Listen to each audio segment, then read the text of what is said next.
ಎಲ್ಲರಿಗೂ ನಮಸ್ಕಾರ. ನಾವೆಲ್ಲರೂ 8ನೇ ತರಗತಿಯಲ್ಲಿ ಓದುತ್ತಿದ್ದೇವೆ. ಇವತ್ತು ನಾವು ಬುದ್ಧನ ಸಲಹೆ ಸಾರಾಂಶ ಹೇಳುತ್ತಿದ್ದೇವೆ.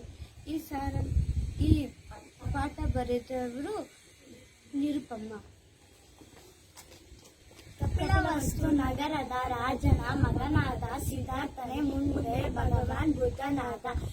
ಗಂಗಾ ನದಿಯ ಇಕ್ಕೆಲಗಳಿಂದ ಮಸ ಮತ್ತು ಮಗಧ ರಾಜ್ಯದ ಜನರು ಮೊದಲು ಸುಖವಾಗಿದ್ದರು.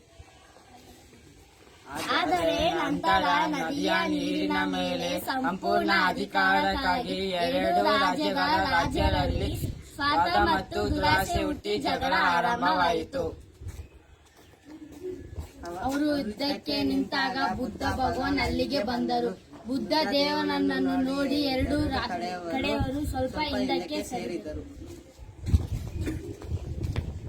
ಬುದ್ಧದೇವರು ಎಲ್ಲರಿಗೂ ಕೇಳುವಂತೆ ನದಿಯ ನೀರು, ಮಾನವನ ರಕ್ತ ಇವೆರಡರಲ್ಲಿ ಯಾವುದು ಹೆಚ್ಚು ಬೆಲೆ ಉಳ್ಳದು ಎಂದು ಕೇಳಿದಾಗ ಎಲ್ಲರೂ ಮನುಷ್ಯನ ರಕ್ತ ಎಂದು ಉತ್ತರಿಸಿದರು. ಎಲ್ಲರಿಗೂ ತಮ್ಮ ತಪ್ಪಿನ ಅರಿವಾಯಿತು. ಅಂದಿನಿಂದ ಎಲ್ಲರೂ ಸ್ನೇಹದಿಂದ ಸುಖವಾಗಿದ್ದರು. ಈ ಪಾಠದ ಸಂದೇಶವೆಂದರೆ ಯುದ್ಧ ಮತ್ತು ದ್ವೇಷದಿಂದ ಬದುಕು ನರಕವಾಗುತ್ತದೆ. ಯಾವುದೇ ದೊಡ್ಡ ಸಮಸ್ಯೆಯಾದರೂ ಬುದ್ಧಿವಂತಿಕೆ ಮತ್ತು ಸ್ನೇಹ ಭಾವದಿಂದ ಬಗೆಹರಿಸಿಕೊಳ್ಳಬಹುದು ಎಂಬುದೇ ಈ ಪಾಠದ ಮುಖ್ಯ ಸಂದೇಶ. ವಂದನೆಗಳು.